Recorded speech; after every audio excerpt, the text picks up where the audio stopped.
Considera que polvo eres y en polvo te has de convertir. El día llegará en que será necesario morir y pudrirse en una fosa. A todos, nobles o plebeyos, príncipes o vasallos, ha de tocar la misma suerte. Apenas con el último suspiro salga el alma del cuerpo, pasará la eternidad, y el cuerpo luego se reducirá a polvo. Imagínate en presencia de una persona que acaba de expirar. Mira aquel cadáver, tendido aún en su lecho mortuorio, la cabeza inclinada sobre el pecho, esparcido el cabello todavía bañado con el sudor de la muerte, hundidos los ojos, desencajadas las mejillas, el rostro de color de ceniza, los labios y la lengua de color de plomo, yerto y pesado el cuerpo. Tiembla y palidece quien lo ve. ¿Cuántos solo por haber contemplado a un pariente o amigo muerto han mudado de vida y abandonado el mundo? Pero todavía inspira el cadáver horror más intenso cuando comienza a descomponerse y ya se percibe un hedor insoportable.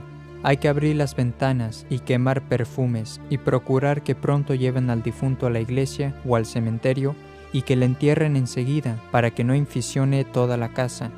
Y el que haya sido aquel cuerpo de un noble o un potentado no servirá acaso sino para que despida más insufrible fetidez. Ved en lo que ha venido a parar aquel hombre soberbio, aquel deshonesto. Se veía acogido y festejado en el trato de la sociedad, ahora es horror y espanto de quien le mira. Los parientes se apresuran a arrojarle de la casa y pagan portadores para que, encerrado en su ataúd, se lo lleven y den sepultura. Prenugaba la fama no a mucho el talento, la finura, la cortesía y gracia de ese hombre, mas a poco de haber muerto, ni aun su recuerdo se conserva. Al oír la nueva de su muerte, se limitan unos a decir que era un hombre honrado, otros que ha dejado su familia con grandes riquezas. Algunos se entristecen porque la vida del que murió les era provechosa, otros se alegran porque esa muerte puede serles útil. Por fin, al poco tiempo, nadie habla ya de él. En las visitas de duelo se trata de otras cosas, y si alguien se atreve a mencionar al muerto, no falta un pariente que diga: por caridad, no me lo nombréis más. Considera que lo que has hecho en la muerte de tus deudos y amigos, así se hará en la tuya. Se afligen al principio los parientes algunos días, mas en breve se consuelan por la herencia que hayan obtenido, y muy luego parece como que su muerte los regocija. En aquella misma casa donde hayas exhalado el último suspiro y donde Jesucristo te habrá juzgado, pronto se celebrarán como antes banquetes y bailes, fiestas y juegos. ¿Y tu alma dónde estará entonces? Mas para ver mejor lo que eres, ve a un sepulcro, contempla el polvo, la ceniza y los gusanos y llora. Observa cómo aquel cadáver va poniéndose lívido. Aparece luego en todo el cuerpo una especie de vellón blanquecino y repugnante, de donde sale una materia pútrida, viscosa y hedionda que cae por la tierra. Nacen en tal podredumbre multitud de gusanos, que se nutren de la misma carne, a los cuales a veces se agregan las ratas para devorar aquel cuerpo, corriendo unas por encima de él, penetrando otras por la boca y las entrañas. Se caen a pedazos las mejillas, los labios y el pelo. Se descarnan el pecho y luego los brazos y las piernas. Los gusanos, apenas han consumido las carnes del muerto, se devoran unos a otros, y de todo aquel cuerpo no queda finalmente más que un fétido esqueleto que con el tiempo se deshace, separándose los huesos y cayendo del tronco la cabeza. Esto es el hombre, un poco de polvo que el viento dispersa. En esta pintura de la muerte, reconócete a ti mismo, y mira lo que algún día vendrás a ser. Acuérdate de que eres polvo y el polvo te convertirás. Piensa que dentro de pocos años, quizá dentro de pocos meses o días, no serás más que gusanos y podredumbre. Todo ha de acabar, y si en la muerte pierdes tu alma, todo estará perdido para ti. Por eso exclama San Bernardo: mira los pecados de tu juventud y avergüénzate. Mira los de la edad viril y llora. Mira los últimos desórdenes de tu vida y estremécete y pones pronto remedio. He aquí las tumbas de los muertos, y dite a ti mismo: si volvieran los muertos a vivir, ¿qué no harían por la vida eterna? Y yo, que tengo tiempo, ¿qué hago por mi alma?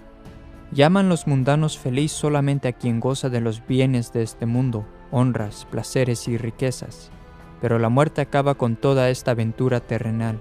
¿Qué es vuestra vida? Es un vapor que aparece por un tiempo. Santiago 4:15. Aquel poderoso, hoy tan alabado, tan temido y casi adorado, mañana cuando haya muerto, será despreciado, pisoteado y maldito. Con la muerte hemos de dejarlo todo.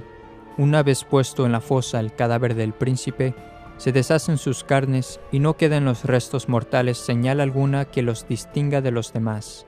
Contempla los sepulcros, dice San Basilio, y no podrás distinguir quién fue el siervo ni quién el Señor. Desiguales nacen los hombres en el mundo, pero la muerte los iguala. Lo que les sucedió a vuestros padres te pasará lo mismo también. Ellos habitaron tu casa, durmieron en ese mismo lecho, pero ahora ya no están allí. Lo mismo te pasará a ti. Nadie ignora que ha de morir, pero el mal está en que muchos miran la muerte tan a lo lejos que la pierden de vista. Establecido está a los hombres que mueran solo una vez. Hebreos 9:27. Escrita está la sentencia de muerte para todo linaje humano. Decía San Agustín, la muerte solo es segura, los demás bienes y males nuestros inciertos son. No se puede saber si aquel niño que acaba de nacer será rico o pobre, si tendrá buena o mala salud, si morirá joven o viejo. Todo ello es incierto, pero es cosa indudable que ha de morir. Aunque vivieres cuantos años deseas, ha de llegar un día, y en ese día una hora, que será la última para ti. ¿Quién es el hombre que vivirá y no verá la muerte? No ha habido hombre tan necio que se haya creado la ilusión de que no ha de morir. Lo que sobrevino a tus antepasados te sucederá también a ti. ¿De cuántas personas vivían en tu patria al comenzar el pasado siglo? Ni una sola queda con vida. También los príncipes y monarcas dejaron este mundo. No queda más de ellos que el sepulcro de mármol y una inscripción pomposa que hoy nos sirve de enseñanza, patentizándonos que de los grandes del mundo solo resta un poco de polvo detrás de aquellas tumbas. Es cierto, pues, que todos estamos condenados a muerte. Así como estás inscrito en el libro del bautismo, así algún día te inscribirán en el libro de los difuntos. Así como a veces mencionas a tus antepasados diciendo, mi padre, mi hermano, de feliz recuerdo, lo mismo dirán de ti tus descendientes. Tal y como tú has oído muchas veces que las campanas tocaban a muerto por otros, así los demás oirán que tocan por ti. Mira a esos cadáveres, cada uno de ellos dice, ayer a mí, hoy a ti. Lo mismo repite todos los días los retratos de los que fueron tus parientes, los lechos, los vestidos que has heredado.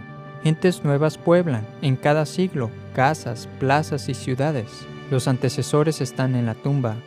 Así vendrá un tiempo en que ni tú, ni yo, ni persona alguna de los que vivimos ahora, viviremos en este mundo. Todos estaremos en la eternidad, que será para nosotros o perdurable día de gozo o noche eterna de dolor. No hay término medio. Es cierto y de fe que, al fin, nos ha de tocar uno u otro destino. Y en verdad los santos, pensando en la muerte, despreciaron los bienes terrenales. Por eso San Carlos Borromeo tenía siempre en su mesa un cráneo humano para contemplarle a menudo. Y todas nuestras propiedades y riquezas acaban con el último suspiro, con el funeral, con el viaje al sepulcro. Pronto cederás a otros la casa que labraste, y la tumba será morada de tu cuerpo hasta el día del juicio, en el cual pasará al cielo o al infierno, donde ya el alma le habrá precedido. Certísimo es que todos hemos de morir, mas no sabemos cuándo. Nada hay más cierto que la muerte, pero nada más incierto que la hora de la muerte. Determinados están el año, el mes, el día, la hora y el momento en que tendrás que dejar este mundo y entrar en la eternidad, pero este momento no lo conocemos. Imagina que estás junto a un enfermo a quien quedan pocas horas de vida. Pobre enfermo. Mirad cómo le oprimen y angustian los dolores, desmayos, sofocaciones y falta de respiración y el sudor glacial y el desvanecimiento, hasta el punto de que apenas siente, ni entiende, ni habla. Y su mayor desdicha consiste en que, estando ya próximo a la muerte, en vez de pensar en su alma y apercibir la cuenta para la eternidad, solo trata de médicos y remedios que le libren de la dolencia que le va matando. Pero, a lo menos los parientes y amigos, ¿le manifestarán el peligroso estado en que se halla? No, no hay entre todos ellos quien se atreva a darle la nueva de la muerte y advertirle que debe recibir los santos sacramentos. Todos rehúyen el decírselo para no molestarle. Entretanto, y aunque no se le haya dado anuncio de la muerte, el pobre enfermo, al ver la confusión de la familia, las discusiones de los médicos, los varios, frecuentes y heroicos remedios a los que acuden, se llena de angustia y de terror, entre continuos asaltos de temores, desconfianza y remordimientos, y duda si habrá llegado el fin de sus días. ¿Qué no sentirá cuando, al cabo, reciba la noticia de que va a morir? ¿Qué pena tendrá el saber que su enfermedad es mortal, que es preciso reciba los sacramentos, se una con Dios y vaya despidiéndose del mundo? Grande fue mi locura, se dirá el enfermo, pudiera haberme santificado con las luces y medios que el Señor me dio, pudiera haber tenido vida dichosísima en gracia de Dios, y ahora, ¿qué me resta después de tantos años perdidos, sino desconfianza y angustia, y remordimientos de conciencia, y cuentas terribles que dar a Dios? Difícil es la salvación de mi alma. ¿Y cuándo hará tales reflexiones? Cuando se va a extinguir la lámpara de la vida y finalizar la escena de este mundo, cuando se halle ante las dos eternidades de gloria o desdicha, y esté a punto de exhalar el último suspiro, de que dependen la bienaventuranza o desesperación perdurables, eternas, mientras Dios sea Dios. Oh, con qué terror se dirá el enfermo: esta mañana vivo aún, a la tarde quizá esté muerto. Hoy me hallo en mi aposento acostumbrado, mañana estaré en la sepultura. ¿Y mi alma dónde estará? Qué espanto cuando preparen la luz de la agonía, cuando surja el yerto sudor de la muerte, cuando oiga disponer que la familia salga de la estancia mortuoria y no vuelva a entrar, cuando comience a turbársele la vista, y por último, cuando enciendan la luz que ha de brillar en el postrer instante de la vida. Mirad a la muerte a la luz de este mundo, nos espanta e inspira temor, pero con la luz de la fe es deseable y consoladora. Seguir viviendo, exclama San Agustín, es seguir padeciendo, porque la vida presente no nos ha sido dada para reposar, sino para trabajar, y con los trabajos merecer la vida eterna. ¿No temen los santos aquel mandato de salir de esta vida que tanto atemoriza a los mundanos, ni se afligen por dejar los bienes terrenos, porque jamás tuvieron unión a ellos el corazón? La vida temporal es una guerra continua contra el infierno, en la cual siempre estamos en riesgo grandísimo de perder a Dios y a nuestra alma. Este peligro hacía temblar a San Pedro de Alcántara cuando ya estaba agonizando.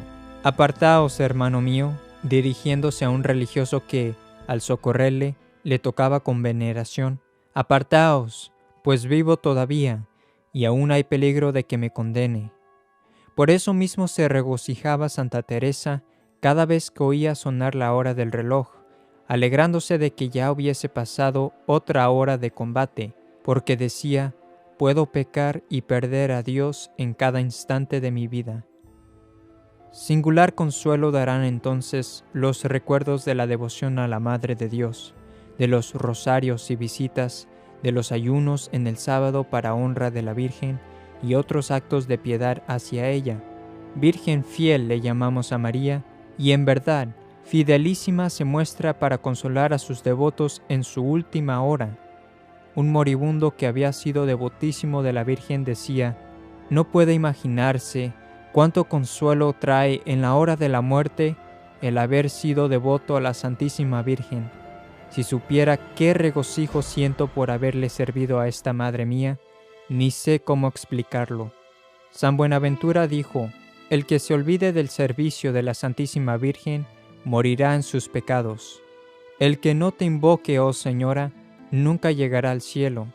Y además dijo: no solo se condenarán aquellos que María aparte su rostro, sino que no habrá ninguna esperanza de su salvación. Nadie puede salvarse sin la protección de la Santísima Virgen María. Y San Luis de Montfort dijo: jamás se ha perdido ninguno de los verdaderos hijos de María. Sobre el juicio particular, considérese la presencia del criminal, la acusación, examinación y sentencia de este juicio. En primer lugar, cuando el alma se encuentra ante el juez, dicen comúnmente los teólogos que el juicio particular se realizará al instante en donde murió esa persona.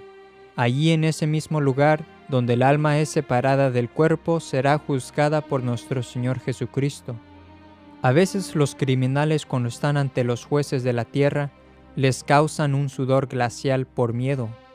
Qué profunda aflicción siente un hijo o un buen vasallo cuando ve al padre o a su señor gravemente enojado, pues mucha mayor pena sentirá el alma cuando vea indignado a Jesucristo, a quien despreció. Inmediatamente después de la muerte, la persona tendrá un juicio particular y el alma irá al cielo, al infierno o al purgatorio. San Pablo nos dice en Filipenses 2:13, «Trabajad con temor y temblor en la obra de vuestra salvación». Y nuestra Santísima Madre nos dice, «cuya misericordia se derrama de generación en generación sobre los que le temen, sobre el pequeño número de los que se salvan». Varios doctores de la Iglesia consideraron el hecho que durante el diluvio solo 8 personas se salvaron. En la destrucción de Sodoma y Gomorra solo fueron 4, y de los 600,000 hombres capaces de escapar de Egipto, solo 2 llegaron a la tierra prometida y el resto murió en el desierto. Se puede concluir que el número de los elegidos entre los cristianos será proporcionalmente pequeño.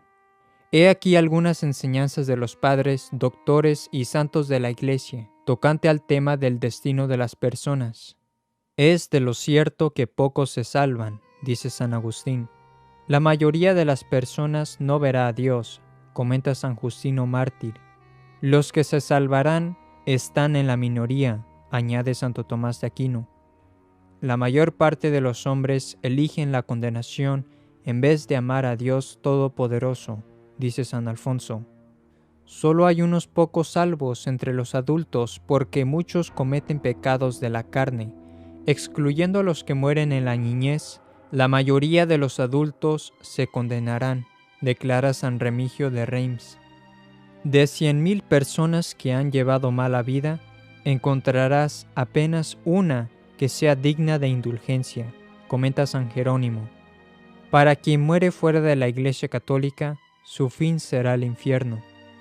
El Papa Eugenio IV, el año 1441, en su bula Cantate Domino del Concilio de Florencia, declaró ex cátedra lo siguiente, cito, «La Santa Iglesia Romana firmemente cree, profesa y predica que nadie que no esté dentro de la Iglesia Católica, no solo los paganos, sino también judíos o herejes y cismáticos, puede hacerse partícipe de la vida eterna, sino que irán al fuego eterno que está aparejado para el diablo y sus ángeles, a no ser que antes de su muerte se unieren con ella, y que es de tanto precio la unidad en el cuerpo de la Iglesia, que sólo a quienes en él permanecen les aprovechan para su salvación los sacramentos y producen premios eternos los ayunos, limosnas y demás oficios de piedad y ejercicios de la milicia cristiana, y que nadie puede salvarse por más limosnas que hiciere, aun cuando derramare su sangre por el nombre de Cristo, si no permaneciere en el seno y unidad de la Iglesia Católica. La mayoría de los católicos se irán al infierno.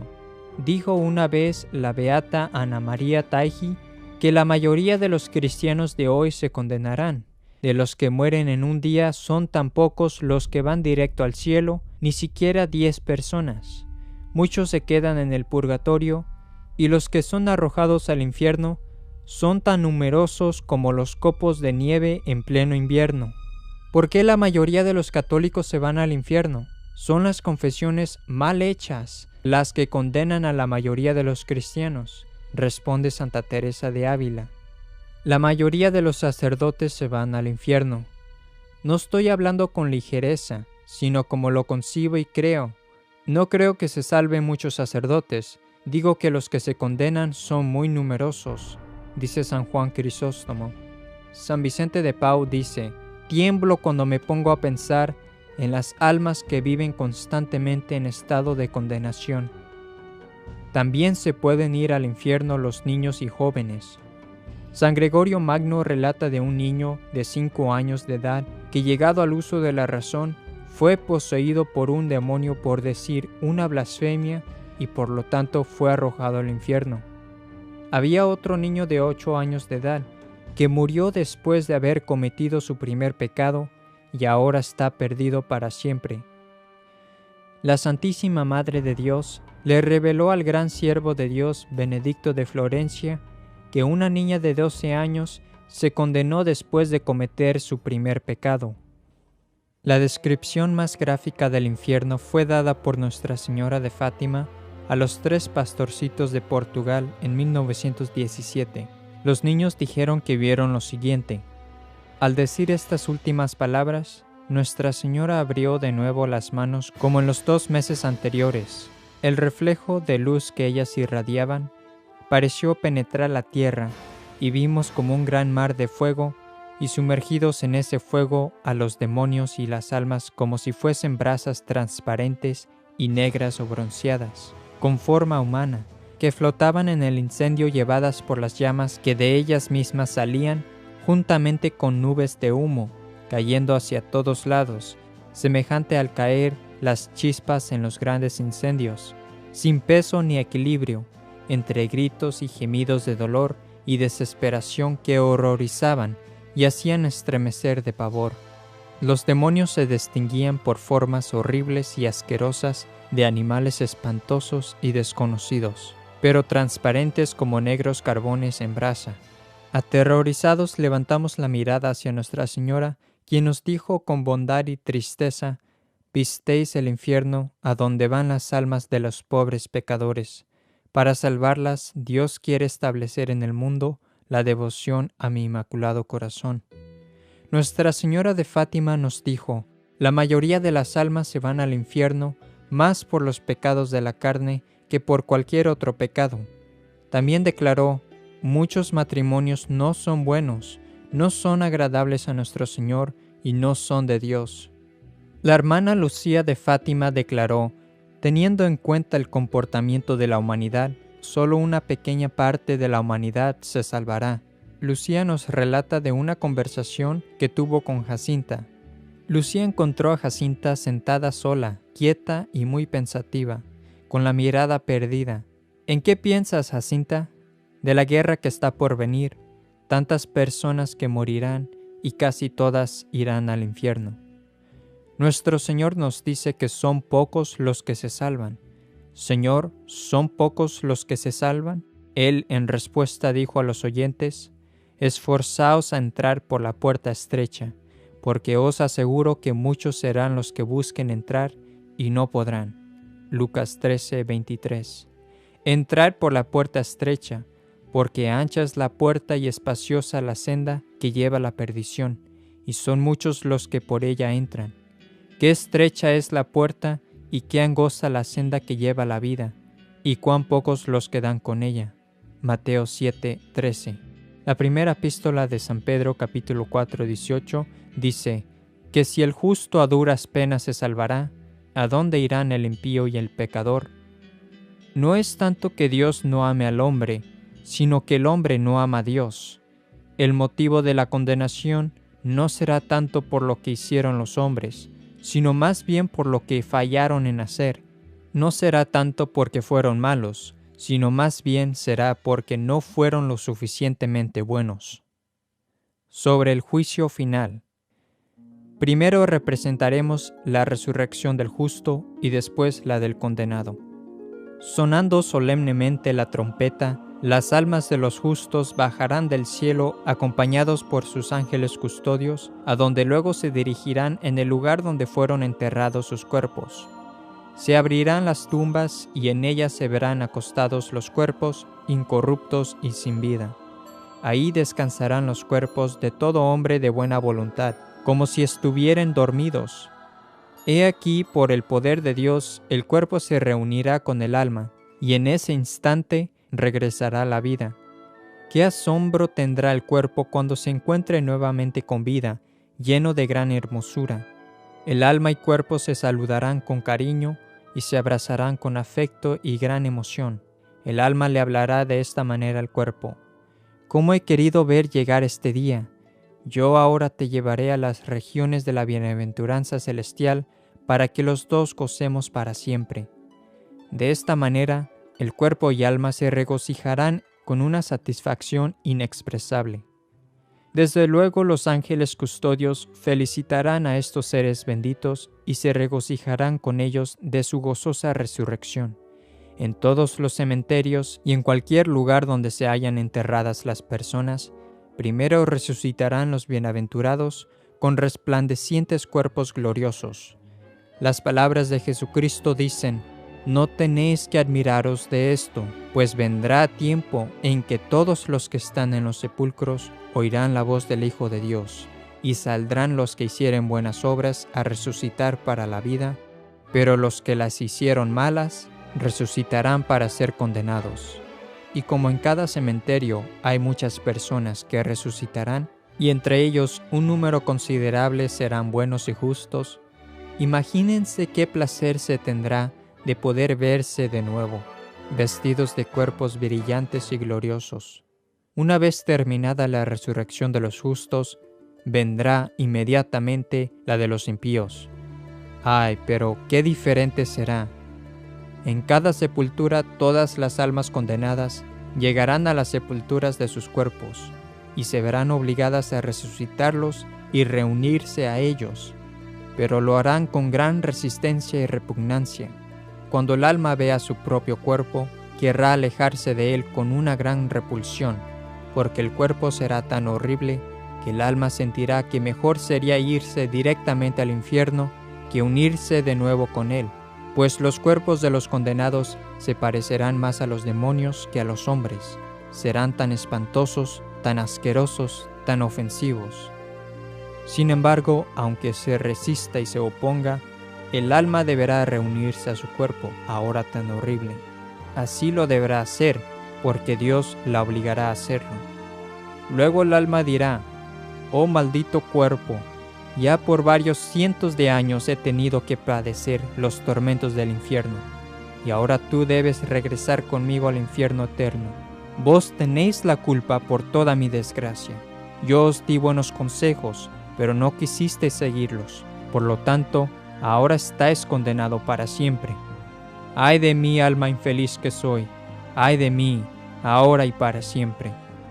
Y sus cuerpos serán horrorosamente feos, tan desagradables en apariencia, que se estremecerán al verse uno al otro.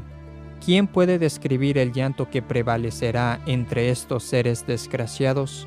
Reflexionen bien, quien quiera que sea ahora que está oyendo. ¡Qué terrible desesperación padecerás si llegarás a encontrarte entre el número de estas almas perdidas! ¡Ay! ¿Qué hemos hecho? ¡Ay de nosotros los más miserables! Maldita seas mi esposa, que me has provocado al pecado. Malditos sean ustedes, mis hijos, que son la causa de mi perdición. Malditos ustedes, mis amigos y conocidos, porque vos sois la ocasión de la caída de esta calamidad. Malditos sean para siempre todos los que han sido compañeros de mi vida y participaron en mi pecado. Cada vez que pases por el cementerio en el pueblo donde vives, recuerda que allí serás enterrado en la tumba hasta la resurrección general. Por lo tanto, hacer buen uso de la poca vida que se te ha concedido para que seas contado entre los justos, para que resucites con ellos a la eterna felicidad y no con los réprobos a los eternos tormentos. Luego vendrá la sentencia del juicio final. Primero vendrá el acusador, que es el demonio. San Agustín dice: «El demonio estará en el tribunal de Cristo. Él nos acusará de todo lo que hemos hecho, anunciando el día y la hora en que cometimos el pecado. Recitará las palabras de nuestra profesión, es decir, el demonio recordará nuestras propias promesas, las cuales después no las cumplimos. Y luego le dirá al juez: Señor, él te abandonó, por quien tú habías muerto para salvarlo. Y aún así, él prefirió ser mi esclavo, por lo tanto, me pertenece a mí».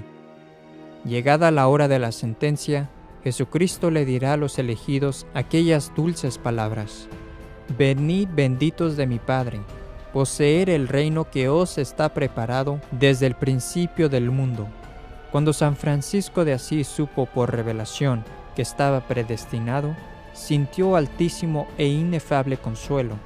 ¿Qué consolación no sentirá los que oyeren que el juez les dice: venid, hijos benditos, venid a mi reino, no más trabajos ni temor, conmigo estáis y estaréis eternamente? Los réprobos, al contrario, dirán a Jesucristo: ¿y nosotros desventurados, qué hemos de hacer? Y el eterno juez les responderá: vosotros, ya que despreciasteis y rechazasteis mi gracia, apartaos de mí, malditos, id al fuego eterno. Apartaos de mí, que no quiero ni veros ni oíros. Oíd, malditos, que menospreciasteis mis bendiciones. ¿Y a dónde, Señor, irán estos desdichados? Al fuego del infierno, para arder allí en cuerpo y alma. ¿Y por cuántos años o siglos? Por toda la eternidad, mientras Dios sea Dios. Después de la sentencia, dice San Efrén, los réprobos se despedirán de los ángeles, de los santos y de la Santísima Virgen Madre de Dios. Adiós, justos, adiós, cruz, adiós, gloria, adiós, padres e hijos, ya no nos veremos jamás. Adiós, Madre de Dios, María Santísima. Y en medio de la tierra se abrirá una inmensa fosa, por donde, juntos y mezclados, se hundirán demonios y réprobos, los cuales verán cómo tras ellos se cierra aquella puerta que jamás ha de abrirse, nunca en la eternidad. Oh maldito pecado, ¿a qué desdichado fin llevarás un día a tantas pobres almas? O almas desventuradas, a quienes aguarda tan espantoso fin. De las penas del infierno. Es de fe que existe el infierno.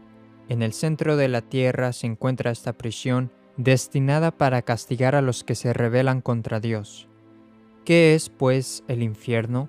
El lugar de tormentos, donde todos los sentidos y potencias del condenado han de tener su propio castigo, y donde aquel sentido que más hubiere servido de medio para ofender a Dios, será más gravemente atormentado.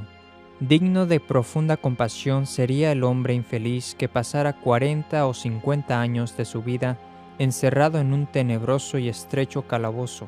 Pero el infierno es una cárcel por completo cerrada y oscura, donde no penetrará nunca ni un rayo de sol ni de luz alguno.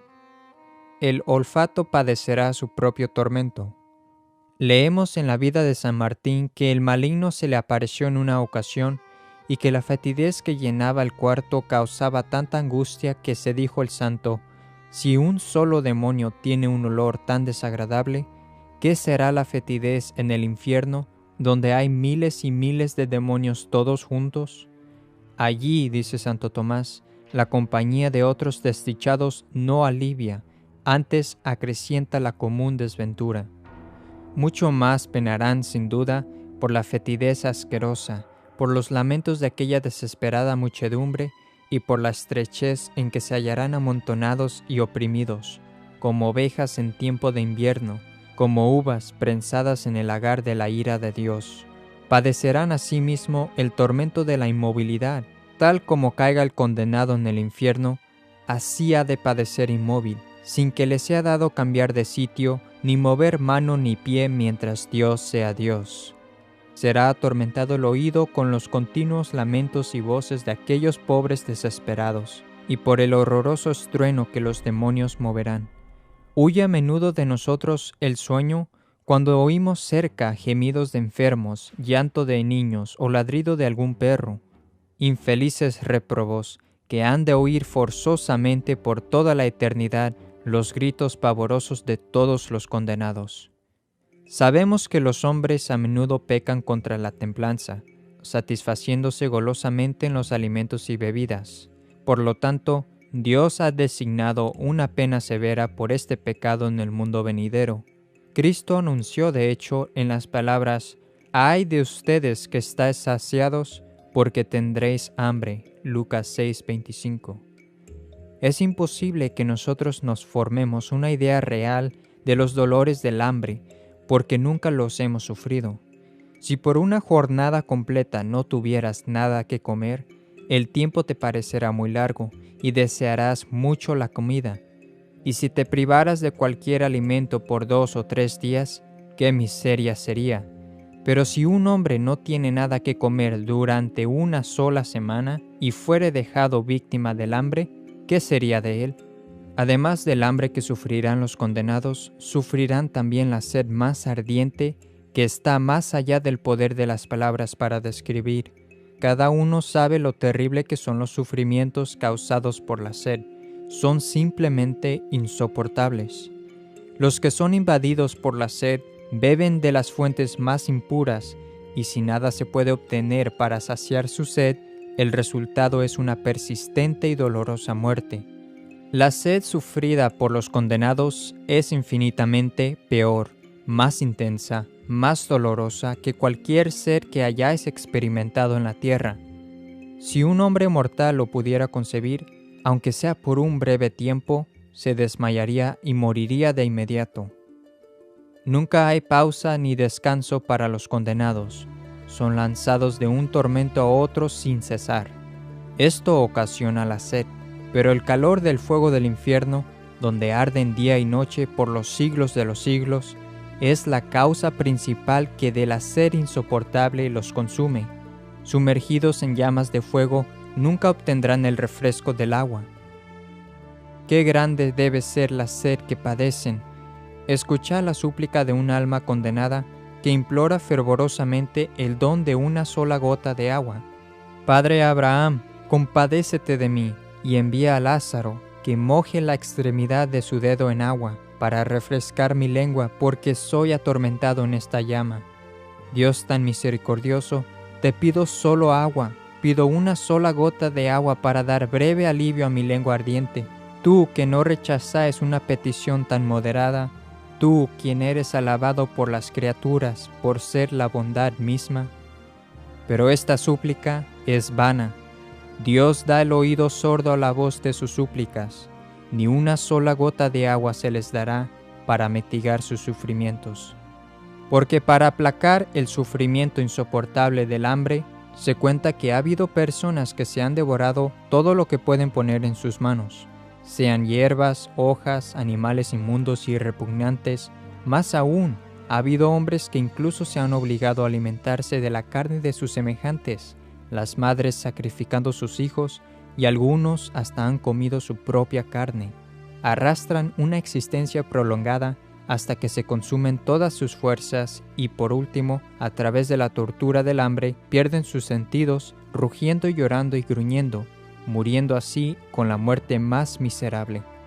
Si tales son los afectos del hambre en la tierra, ¿qué hambre será la que sufrirá en el infierno? Si la falta del alimento durante unos días solo causa esa tortura, ¿qué será un hambre perpetua y continua? ¿Quién puede pensar sin espantarse del hambre que sufren en el infierno? De las otras penas del infierno. El venerable Veda relata la siguiente historia de un hombre que estaba peligrosamente enfermo, y una noche se pensaba que estaba muerto. A la mañana siguiente recuperó la conciencia. Asombrados todos los que estaban con él, se levantó de su lecho de enfermo, diciendo que Dios le había concedido una prórroga de días, a fin de que pudiera llevar una vida diferente. Después de dividir sus bienes entre sus hijos y dando una parte a los pobres, entró en un modo de vida totalmente diferente. Encerrándose en una pequeña tienda de campaña al lado de un río, vivió sus días y noches en llanto.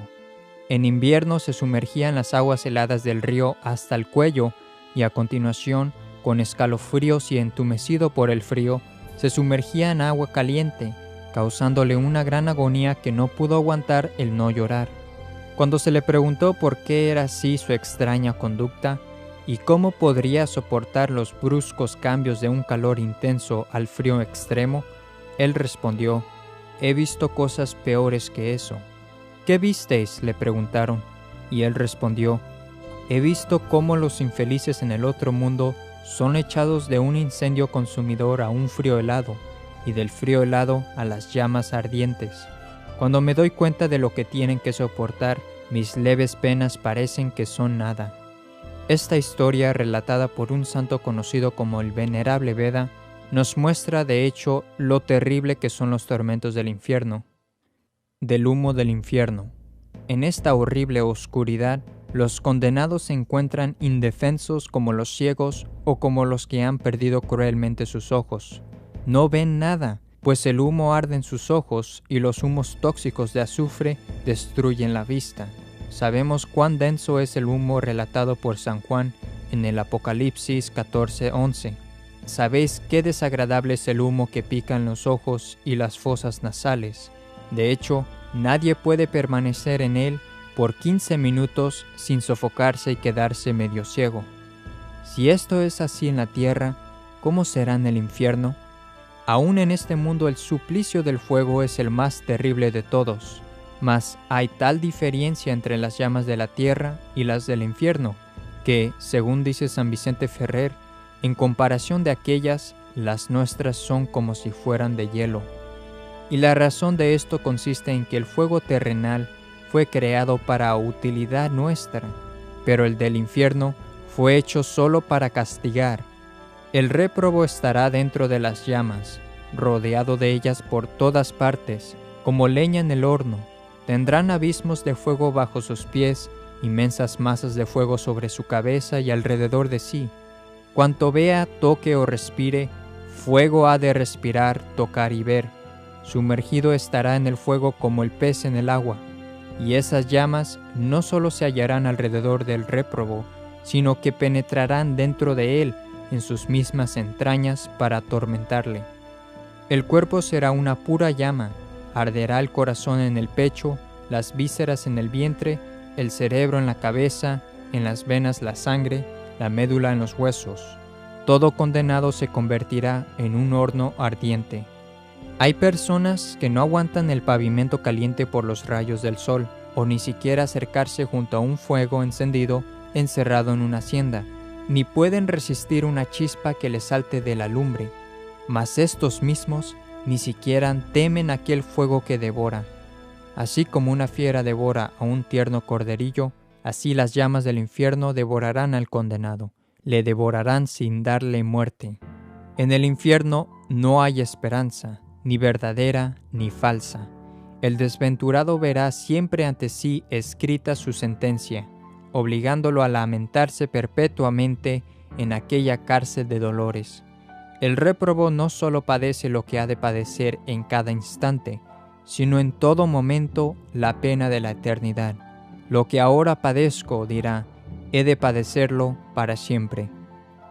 Los castigos de esta vida son pasajeros, pero los castigos de la otra vida no acaban jamás. Los castigos del infierno serán grandes, pero lo que más debe causar temor es que serán irrevocables. Para el pecado mortal, un infierno es poco. Para ofender a la infinita majestad, debe recaer el infinito castigo, dice San Bernardino de Siena. Además, la pena debe ser necesariamente eterna, porque el réprobo no podrá ya jamás hacer penitencia por su pecado. En este mundo, el pecador penitente podrá hacer penitencia, en cuanto se le aplican los méritos de Jesucristo, pero el condenado no participará de esos méritos. Se relata en los ejercicios espirituales del padre Segneri que en Roma interrogó a un demonio que estaba en el cuerpo de un poseído y le preguntó cuánto tiempo debía estar en el infierno, y respondió, dando signos de rabiosa desesperación, siempre, siempre. Tal fue el terror de los asistentes que muchos jóvenes del seminario romano allí presentes hicieron una confesión general y sinceramente mudaron de vida, convertidos por aquel breve sermón de 2 palabras: siempre, siempre. Infeliz Judas, más de 2000 años han pasado desde que está en el infierno y sin embargo se diría que ahora acaba de empezar su castigo. Si algún ángel dijese a un réprobo: saldrás del infierno cuando hayan pasado tantos siglos como gotas hay en las aguas de la tierra, hojas en los árboles y arena en el mar, el réprobo se regocijaría tanto como un mendigo que recibiese la nueva de que iba a ser un rey, En cambio, en el infierno pasarán todos esos millones de siglos y otros innumerables después, y con todo el tiempo de duración del infierno estará comenzando. Los réprobos desean conseguir de Dios que les acrecentara en extremo la intensidad de sus penas y que las dilate cuanto quisiera, con tal que les ponga fin, por remoto que fuese. Pero ese término y límite no existen ni existirán. La voz de la divina justicia solo repite en el infierno las palabras siempre, siempre. Preguntarán los réprobos a los demonios, ¿cuándo amanecerá? ¿Cuándo acabarán esas voces, esos llantos y el hedor, los tormentos y las llamas? Y la respuesta será, nunca. Pues ¿cuánto ha de durar? Siempre. Ah, Señor, ilumina tantos ciegos que cuando se les insta para que no se condenen, responden, si me voy al infierno, pues debo tener paciencia. No tienen ni siquiera paciencia para soportar las molestias del calor o del frío, ni sufrir un leve golpe, y la tendrán después para padecer las llamas de un mar de fuego, de tormentos diabólicos, el abandono absoluto de Dios y de todos por toda la eternidad. Además de lo ya mencionado, el aspecto terrible de los malos espíritus hace que la muerte sea aún más espantosa.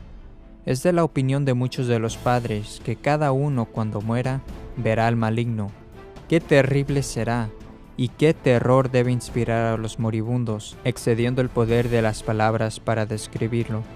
Se relata que Fray Gil un día, cuando estaba orando en su dormitorio, el demonio se le apareció de una forma tan espantosa que el fraile perdió el poder de hablar y pensó que su última hora había llegado. Ya que sus labios no podían pronunciar ningún sonido, alzó su corazón a Dios en una humilde súplica y desapareció la aparición. Después, cuando les contaba a sus hermanos monjes lo que le había sucedido, temblaba por todo el cuerpo al describir el aspecto horrible del enemigo del hombre. Entonces fue a ver a San Francisco y le hizo esta pregunta: «Padre, ¿alguna vez ha visto algo en este mundo, la visión de aquello tan horrible, que fuere suficiente como para morir quien lo mire?» Y el santo respondió: «Ciertamente he visto tal cosa. Es el mismo demonio, cuyo aspecto es tan repugnante que nadie puede contemplarlo sin perder la vida, ni siquiera por un corto tiempo, al menos que Dios se lo conceda especialmente». También San Cirilo, escribiéndole a San Agustín, dice que uno de 3 hombres que fueron resucitados le había dicho: «A medida que se acercaba la hora de mi muerte, una multitud de demonios, innumerables en número, llegaron y se detuvieron alrededor de mí. Sus formas eran más horribles que lo que puede concebir la imaginación, pero mejor prefiere uno arder en el fuego que verse obligado a mirarlos. Estos demonios se alinearon en torno a mí y me reprocharon todos mis malos actos que había hecho, creyendo así conducirme a la desesperación. Y creo de hecho que hubiera desesperado si no hubiera venido en mi auxilio Dios misericordioso». San Antonio relata que a uno de sus hermanos de su orden dio un fuerte grito al ver el demonio quien se le apareció. Sus hermanos monjes, alarmados, corrieron a donde estaba y lo encontraron más muerto que vivo. Después de haberle dado algo para revivirlo y fortalecerlo, le preguntaron qué había ocurrido. Luego les contó que se le había aparecido un demonio y que lo había aterrorizado tanto hasta desmayarse. Y así los monjes le preguntaron cómo se veía el demonio, y él les respondió: «Esto sí que no puedo decirles, solo puedo decir que si me diere la opción, mejor prefiero arder en un horno rojo que volver a ver la cara del demonio». Se dice casi lo mismo en la vida de Santa Catalina de Siena. Ella también declaró que a ella le sería mejor caminar por llamas del fuego que volver a ver al demonio por un solo momento. Si la mera visión del maligno es tan terrible que a los santos les pareció ser más intolerable que el dolor causado al exponerse a un fuego ardiente, ¿qué cosa debe ser el tormento y el horror de los condenados, que habitan para siempre en medio de innumerables demonios? ¿Qué aterrorizado estarías si un perro loco de repente saltara sobre ti, tirándote al suelo para morderte? Ni se imagine uno que el diablo caerá sobre los condenados con menos furia, o que los tratará más misericordiosamente. Leemos en la leyenda de San Antonio el Ermitaño que los demonios a menudo se le aparecían de distintas formas, aterrorizándolo de manera indescriptible. A veces tomaban formas de fieras, leones, osos, dragones o perros salvajes. En otras ocasiones se aparecía en formas humanas, de hombres con aspecto feroz, de mujeres hermosas o de monstruos con aspectos horribles. A veces lo golpeaban y lo maltrataban bárbaramente, dejándolo medio muerto. A veces le causaba gran terror mirar sus extrañas apariciones espantosas, por las que, si Dios y su ángel custodio no hubieran venido en su ayuda, bien le hubieran causado la muerte.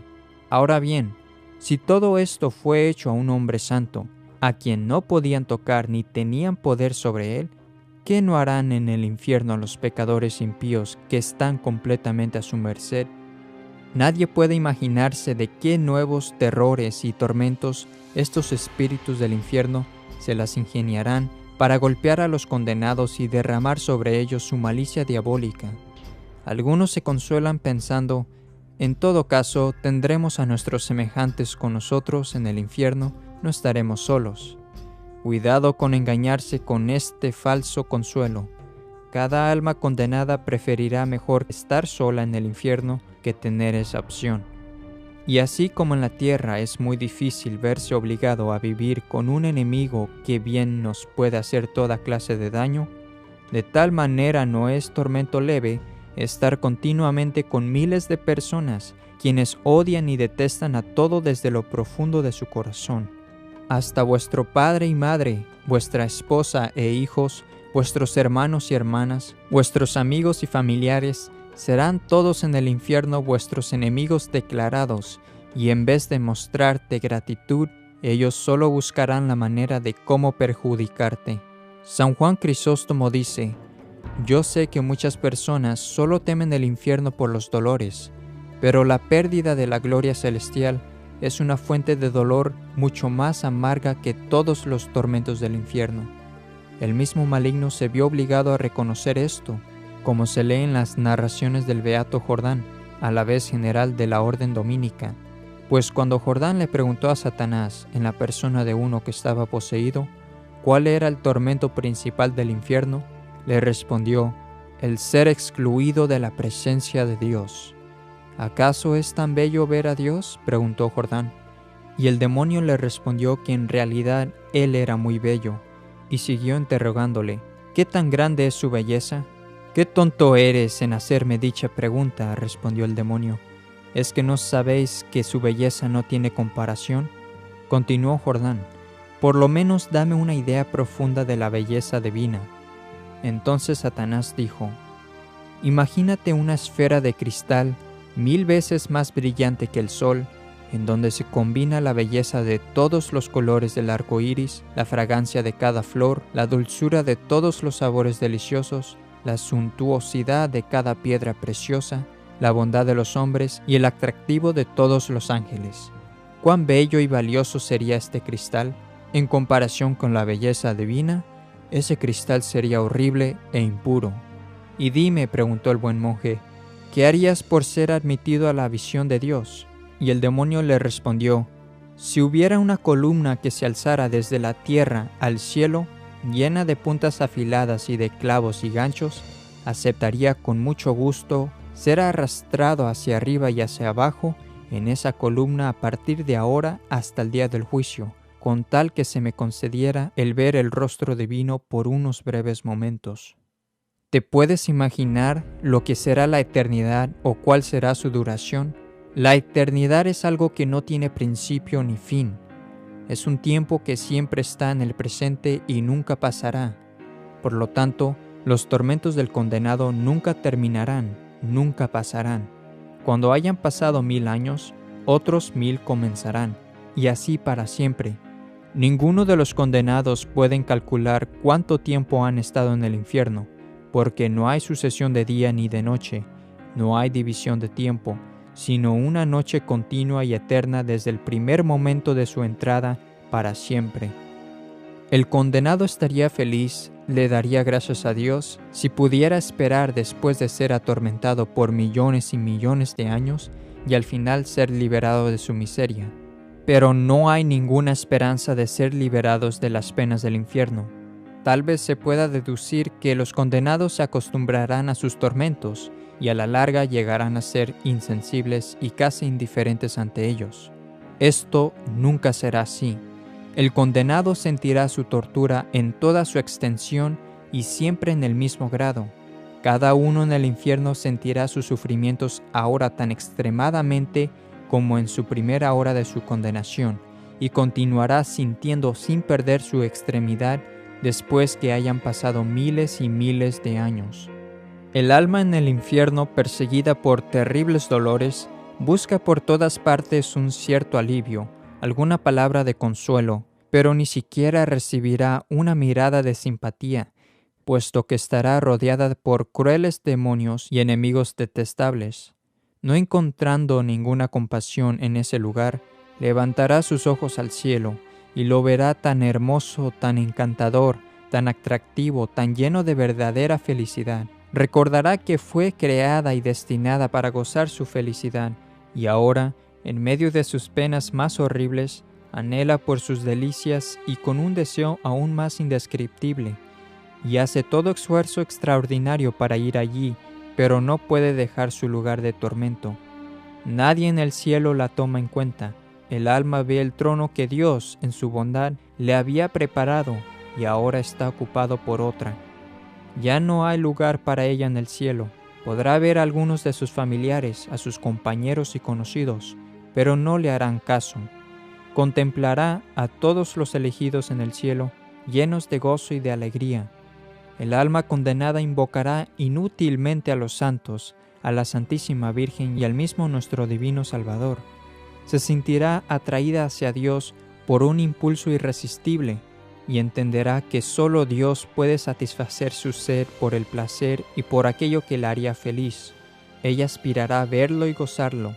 En repetidas ocasiones hará esfuerzos para dirigirse hacia Él, pero se sentirá rechazada por Él con una fuerza invencible y reconocerá en ello el motivo de la ira divina, del anátema divino. Luego se dará cuenta de que su caso es inútil y que nunca podrá ser admitida en la mansión de los bienaventurados o escapar de la morada de la eterna miseria. Qué profunda pena le traerá al condenado el recuerdo de la causa que le acarreó tanto mal. Sueño de un instante nos parece nuestra vida pasada. ¿Qué le parecerán al réprobo los 50 o 60 años de su vida terrena cuando se halle en la eternidad? Cuando pasen 100 o 1000 millones de años, ¿no fueron acaso esos 50 años de placer el motivo de vivir ahora eternamente en las llamas del infierno? ¿El pecador que vive sin Dios goza siempre en su pecado? ¿Cuánto tiempo dura su pecado? Un momento dura el placer culpable. Lo demás, para quien existe apartado de Dios, es tiempo de penas y aflicciones. ¿Qué le parecerán, pues, al réprobo lo infeliz de esos breves momentos de deleite? ¿Qué le parecerán, sobre todo, el último pecado por el cual se condenó? Por un vil placer que duró un instante y que como el humo se disipó, exclamará el condenado, he de arder en estas llamas desesperado y abandonado, mientras Dios sea Dios, por toda la eternidad. Dice Santo Tomás que ha de ser singular tormento de los condenados el considerar que se han perdido por verdaderas insignificancias y que si hubiesen querido, habrían podido alcanzar fácilmente el premio de la gloria. Se apareció un condenado San Humberto y le reveló que su mayor aflicción en el infierno era el conocimiento del vil motivo que le había ocasionado la condenación y de la facilidad con que hubiera podido evitarla. Dirá pues el réprobo: si me hubiese aprendido la fe católica verdaderamente, defenderla, y hubiese tenido caridad en enseñársela a todos los que Dios puso en mi camino, si me hubiese mortificado en no mirar aquel objeto, en vencer ese respeto humano, en huir de tal ocasión, trato o amistad, no me hubiese condenado. Si me hubiese confesado todas las semanas y leído cada día aquel libro espiritual, y me hubiera encomendado a Jesús y a María, no habría recaído en mis culpas. Me propuse muchas veces hacer todo eso, mas no perseveré. Comencé a practicarlo y luego dejé de hacerlo. Por eso me perdí. Este gusano que no muere nunca significa, según Santo Tomás, el remordimiento de conciencia de los réprobos, que ha de atormentarlos eternamente en el infierno. Muchos serán los remordimientos con que la conciencia roerá el corazón de los condenados, pero 3 de ellos llevarán consigo más vehemente dolor. Primero, el considerar la nada de las cosas porque el réprobo se ha condenado. Segundo, lo poco que tenía que hacer para salvarse. Y tercero, el gran bien que ha perdido. Quizás estas consideraciones que ahora estás escuchando son los prosteros llamamientos de Dios. Tal vez, si no mudas de vida y cometes otro pecado mortal, te abandonará el Señor y te enviará a padecer eternamente entre aquellas muchedumbres de insensatos que ahora reconocen su error.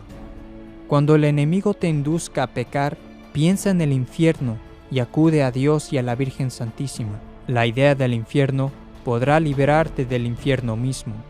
Dice San Bernardino de Siena que el más excelente consejo consiste en que huyamos siempre de las ocasiones de pecar.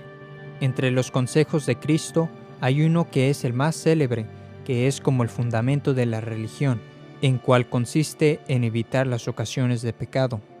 Obligado por exorcismos, el demonio confesó una vez que ningún sermón le es más aborrecible que aquellos en que se exhorta a huir de las malas ocasiones. Y con harta razón, porque el demonio se ríe de cuántas promesas y propósitos forme un pecador arrepentido si no se aparta éste de tales ocasiones. No tanto amonesta el Redentor que nos guardemos del demonio como de los hombres. Guardaos de los hombres, Mateo 10:17. Estos son a menudo nuestros peores enemigos, porque a los demonios se los ahuyenta con la oración e invocando los nombres de Jesús y de María. Pero los malos enemigos, si te inducen a pecar y les respondes con buenas y cristianas palabras, no huyen ni se reprimen, sino que te excitan y tientan más, y se burlan de ti llamándote necio, cobarde o miserable. Y cuando otra cosa no pueden, te tratan de hipócrita, que finges santidad. Y no pocas almas, por ser tímidas o débiles, por no oír tales burlas o insultos, siguen a aquellos ministros de Lucifer y pecan miserablemente, regresando así a su vómito. Sigamos pues con coraje y alegría en hacer totalmente todo, cumpliendo con nuestro deber, sacrificándolo todo para que podamos obtener la felicidad del cielo, ya que el cielo nunca se podrá comprar a un precio tan caro. Si tuviéramos que hacer por el cielo la mitad de lo que hacen las personas por ganarse la vida, por ganarse una pequeña cantidad de riqueza, o de poder, o de fama, o solo para disfrutar la vida, estaremos seguros que obtendríamos un alto lugar entre los santos. Todo lo que tenemos que hacer para ganarse el cielo es guardar los mandamientos de Dios y de su Iglesia, sufriendo con paciencia nuestras pequeñas cruces. Todo lo que requiere el cielo para ser digno de él son todos nuestros sufrimientos, sacrificios y batallas, e incluso 1000 veces más. La vida es corta, las penas, los sufrimientos, los trabajos, los combates, las cruces también son cortas y pasajeras, pero el cielo y sus alegrías son extraordinarios y satisfacen todos los deseos del corazón y nunca terminarán. Rezar a menudo esto en tu corazón.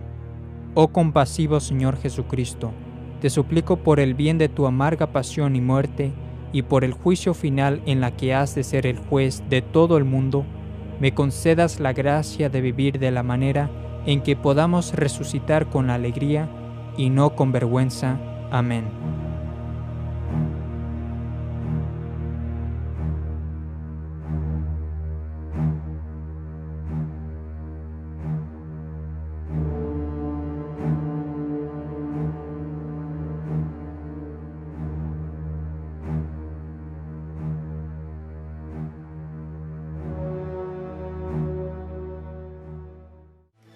Consulte nuestra página web vaticanocatolico.com para más información acerca de nuestro DVD de varios programas en uno, videos sobre los temas de creación y milagros, la imagen milagrosa de la Virgen de Guadalupe, y cómo lo que le ocurrió a la Iglesia Católica después del Vaticano II está predicho en el tercer secreto de Fátima.